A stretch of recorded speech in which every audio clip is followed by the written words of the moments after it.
ไปทุกคนมื้อนี้สิพาทุกคนไปเบิ่ง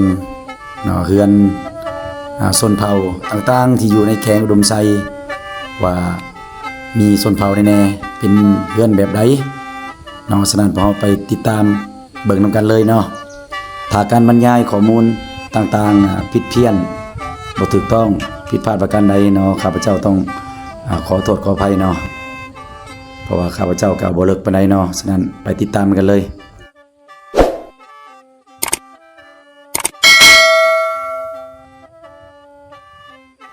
สบายดีท่านแม่ขออนุญาตเด้อพอดีมาพบพ่อเพิ่นตอนกินข้าวเนาะมื้อนี้ขออนุญาตเพิ่นว่าจะมาถ่ายวิดีโอเนาะเกี่ยวกับการตำหูกอยู่ที่บ้านชนเผ่าเนาะอยู่ที่แขวงอุดมไซนี้เนาะมาเจอซะฟ้าแฝดเนาะ2ไอ้น้องนี่โอ้ไปแต่แพงหลายไปตามสื่อเพิ่นก่อนอันนี้เป็นผู้เอื้อยหรือผู้น้องนี่ผู้เอื้อยปะเสื้อได้ก็ผู้เอื้อยนี่ปะโอ้สาวนี่เจ้าหน้าไปสัมภาษณ์น้องสาวเพิ่นเนาะอีกคนหนึงเนาะจะเบื่อนะเพิ่นก็ตำสินเนาะเจ้าหน้าย่างไปเนาะเอาย่างมาหาผู้น้องเนาะผู้น้องมันจักซื้อนั่นใดซื้อได้ก็น้องโอ้นั่นนี่อันนี้นาโอ้เฉพาะงามคือกันฝาแฝดโสดเด้อทั้งสองเด้อนี่เด้อน้องสาวนี่งามเนาะแพรนี่เนาะเพิ่นกำลังตำอยู่นั่นเด้ขอบใจน้องสาวเด้อที่ได้ร่วมในถามข้อมูลเนาะเกี่ยวกับฮีตของประเพณีลาวเนาะชนเผ่ากะมุนี่เนาะว่าเพิ่นมีอะไรต่างๆเนาะฉะนั้นขอบใจเด้อบ๊ายบายเจ้าฉะนั้นพวกเฮาย่างเลาะชมเบิ่งบ้านแต่ละชนเผ่าแล้วก็ไปติดตามรับชมรับเบิ่งกันเลยเนาะไป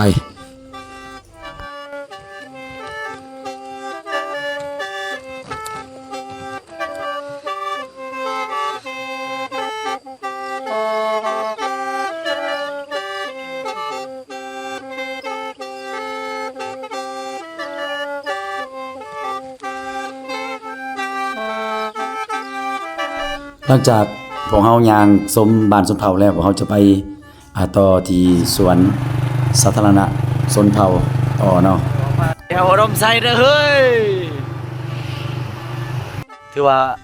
ข่อยก็ได้เดินทางมาเลยมาเจอผู้สาวเนาะที่เพิ่นอยู่ในนี่แหละเนาะอยู่ในแขวงอุดมไซเนาะเพิ่นผู้งามเนาะน้องสาว2คนเพิ่นออกกำลังกายน้องมาออกกำลังกายอยู่ติเพิ่นออกกำลังกายอยู่เนาะมื้อนี้เดินทางมาฮอดอุดมไซแล้วมาเจอน้องสาวก็เลยหยอกเนาะน้องสาวคนงามเนาะแนะนำชื่อได้บ่แนะนำชื่อว่าชื่อได้เนาะซึ่งบัวเงินเฮียนหมู่ได้ซะฮะซึ่งบัวคันว่าฝาเสกค่อยมาอุดมไซเนี่ยก็เจอแต่ลูกหลานเนาะเป็นแฝดเนาะก็บังเอิญเนาะมาอุดมไซโอ้ดีใจหลายถือว่าเฮงนะนี่บุญมีเนาะมาเจอน้องสาวกันเนาะลูกหลานนี่แหละเนาะเป็นแฝดเนาะ2คนนี่ก็แฝดอีกเนี่ยก็อยากขอบใจน้องๆเนาะที่มาร่วมลงคลิปน้องๆมื้อนี้เนาะเพราะว่าอยากถามข้อมูลหลายอย่างมื้อนี้เพิ่นก็แนะนำตัวเองเนาะเพิ่นอยู่ไสเนาะสาวมงงามเนาะฝาก FC บ่ฝากมีเพจบ่ติดตามบ่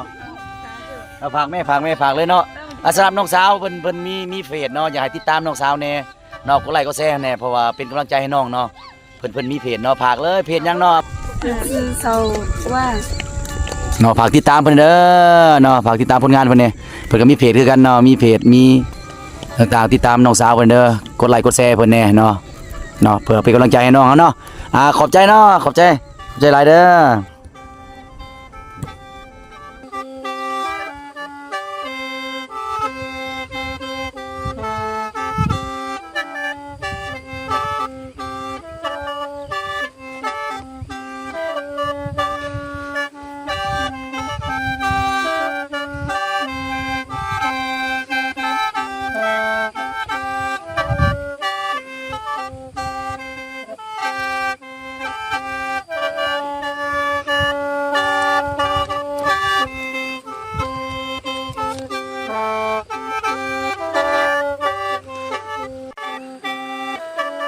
อยู่อุดมไซยังมีแมงอีหอยเนาะ